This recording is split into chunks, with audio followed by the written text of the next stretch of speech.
ಇಲ್ಲಿ ಬಣ ರಾಜಕೀಯ ತೇಲಾಡ್ತಾ ಇದೆ ಸರ್. ಈಗ ನಾನು ಪಕ್ಷದ ಅಭ್ಯರ್ಥಿಯಾಗಿ ನಾನು ಇಲ್ಲಿ ಬಂದಿರುವಂತದ್ದು ಸರ್. ನೀವು ಏನೇ ಅಭ್ಯರ್ಥಿಯಾಗಿ ಬಂದ್ರು ಇಲ್ಲಿ ಎಲ್ಲಾ ಮಂತ್ರಿಗಳು ಒಪ್ಪಿದ್ದೀರಾ?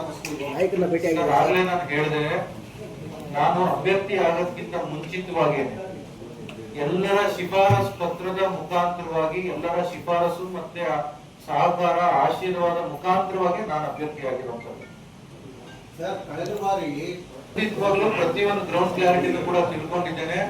ಪ್ರತಿಯೊಬ್ಬರ ಸಹಕಾರನೂ ಕೂಡ ಈ ಕ್ಷೇತ್ರದಲ್ಲಿ ನನ್ನ ಮೇಲಿದೆ. ಅವರ ಬೆನ್ನೆಲುಬಾಗಿ ನಾನು ನಿಂತಿದ್ದಾರೆ.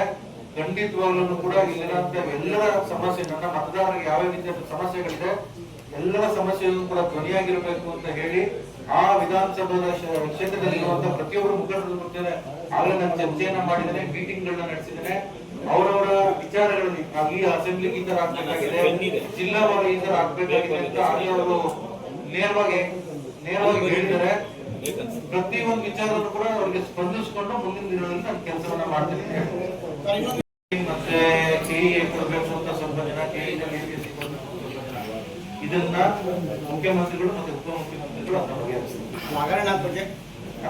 ಮುಖ್ಯಮಂತ್ರಿಗಳು ಮತ್ತು ಉಪಮುಖ್ಯಮಂತ್ರಿಗಳು ಬಗೆಹರಿಸ್ತಾರೆ. ಹೇಳ್ತೀನಿ ನಾನು ಇಂಥದ್ನೆಲ್ಲವನ್ನು ಕೂಡ ಸರಿಪಡಿಸೋದಕ್ಕೆ ಯುವಕರಿಗೆ ವಿಶ್ವಾಸ ಇಲ್ಲ. ಇದೆಲ್ಲ ಸರಿಪಡಿಸಕ್ಕೆ ನಾನು ಈ ಕ್ಷೇತ್ರ ಆಯ್ಕೆ ಮಾಡ್ಕೊಂಡು